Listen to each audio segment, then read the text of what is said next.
भारत के जम्मू कश्मीर के कटरा में मां वैष्णो का बड़ा पवित्र और पौराणिक मंदिर है। त्रिकुटा पर्वत पर स्थित यह मंदिर एक प्राचीन गुफा में है। माना जाता है कि माता वैष्णो ने त्रेता युग में माता पार्वती, सरस्वती और लक्ष्मी के रूप में मानव जाति के कल्याण के लिए एक सुंदर राजकुमारी के रूप में अवतार लिया। इस पवित्र गुफा में माता वैष्णो देवी की स्वयंभू 3 मूर्तियां हैं, जिसमें मां काली दाहिनी ओर, मां सरस्वती बाईं ओर और मां लक्ष्मी मध्य में विराजमान है।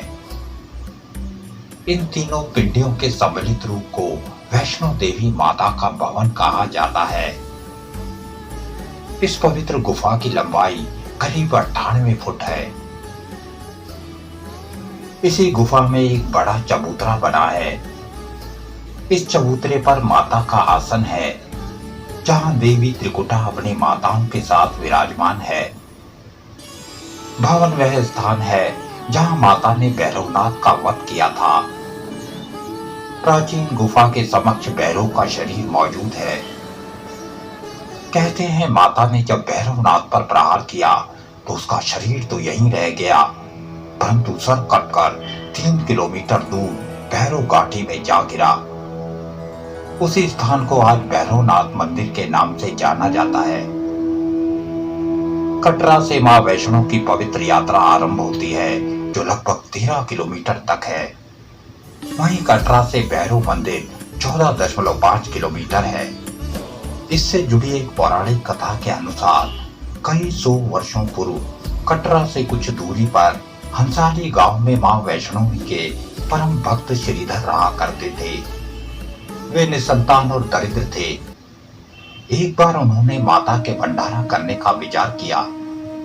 जब दिन भंडारे के लिए तय कर लिया तो आसपास के गांव के सब लोगों को भंडारे का प्रसाद ग्रहण करने के लिए आमंत्रित किया। फिर वह एक एक करके सब घरों में गए ताकि भंडारे के लिए सामग्री का इंतजाम हो जाए। आखिरकार वह दिन भी आ गया जब माता का भंडारा तय किया गया था, परंतु श्रीधर के पास पर्याप्त सामग्री नहीं हो पाई।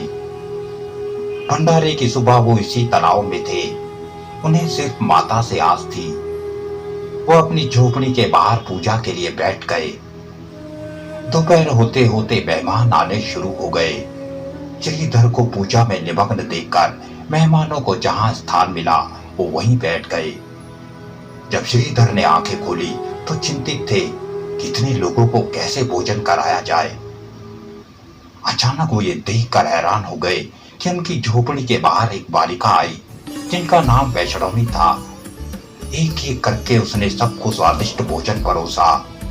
साक्षात देवी स्वरूप उस बालिका ने सब मेहमानों को भोजन परोसकर भंडारे को सफलतापूर्वक संपन्न कराया।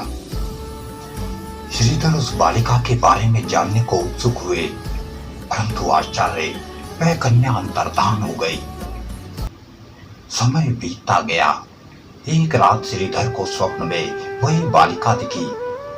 तब उसे ज्ञात हुआ कि वह बालिका मां वैष्णो थी। माता के रूप में आई उस लड़की ने एक गुफा के बारे में बताया और उन्हें 4 बेटों का आशीर्वाद दिया। प्रसन्न श्रीधर गुफा के खोज में निकल पड़े और कुछ ही दिनों में उन्हें वह गुफा भी मिल गई। तभी से वहां माता के दर्शन के लिए श्रद्धालुओं का तांता लगा रहता है।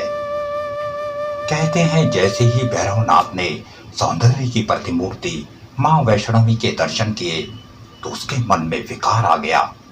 वह उन्हें प्राप्त करने के लिए पकड़ने को दौड़ा तो वह दिव्य कन्या वायु रूप में त्रिकुटा पर्वत की ओर दौड़ पड़ी। भैरवनाथ भी उसके पीछे दौड़ा। माना जाता है कि तभी पवन पुत्र हनुमान देवी की रक्षा के लिए आ गए। प्यास लगने पर उन्होंने माता से जल की प्रार्थना की तो माता ने धनुष से बाण का प्रहार कर पहाड़ से जलधारा का स्रोत बना दिया और उसी जल स्रोत से माता ने अपने केशों को धोया। आज उसी स्थान को बाण गंगा के नाम से जाना जाता है।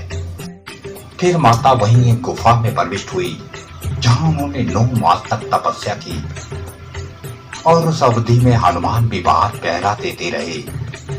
इसी बीच भैरवनाथ वहां आ थमका भैरवनाथ के आते ही वह कन्या गुफा से दूसरे मार्ग से बाहर निकल गई। आज इस गुफा को अर्धकुमारी के नाम से जाना जाता है। अंततः कन्या ने देवी का रूप धर लिया और भैरवनाथ को वापस जाने को कहा और उसके बाद गुफा में प्रविष्ट हो गई। परंतु काल के वशीभूत भैरव कहाँ मानने वाला था। वह भी गुफा में प्रवेश करने को हुआ तो चट्टान की तरह पवन पुत्र उसके सामने खड़े हो गए। नतीजा यह हुआ कि दोनों के बीच भयंकर संग्राम छिड़ गया। दीर्घ अवधि तक चले इस युद्ध ने कोहराम मचा दिया, परंतु इसका कोई परिणाम नहीं निकल सका। आखिरकार माता ने काली का रूप धारण कर लिया और भैरवनाथ का सर काट डाला। कहते हैं अपने वध के बाद भैरवनाथ को अपनी भूल का पश्चाताप हुआ। उसने मां से क्षमा याचना की। निष्कपट भाव से की याचना से मां वैष्णो को दया आ गई। तब उन्होंने भैरवनाथ को मोक्ष का वरदान दिया। साथ ही यह भी कहा कि मेरे दर्शन तब तक अपूर्ण रहेंगे जब तक भक्त मेरे दर्शन के बाद तुम्हारे दर्शन नहीं करेंगे।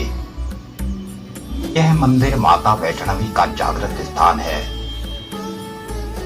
यहाँ जो भी आता है खाली हाथ नहीं जाता। भारत में तिरुमल वेंकटेश्वर मंदिर के बाद दूसरा सर्वाधिक देखी जाने वाला तीर्थ है। ऐसा माना जाता है कि जब तक मां का बुलावा ना हो कोई भी उनके दर्शन को नहीं आ सकता। मन को अपार शांति देने वाला यह तीर्थ भक्तों की संपूर्ण मनोकामना को पूर्ण करने वाला है, जिससे समस्त भक्त कृतार्थ होते हैं। जय मां वैष्णो देवी।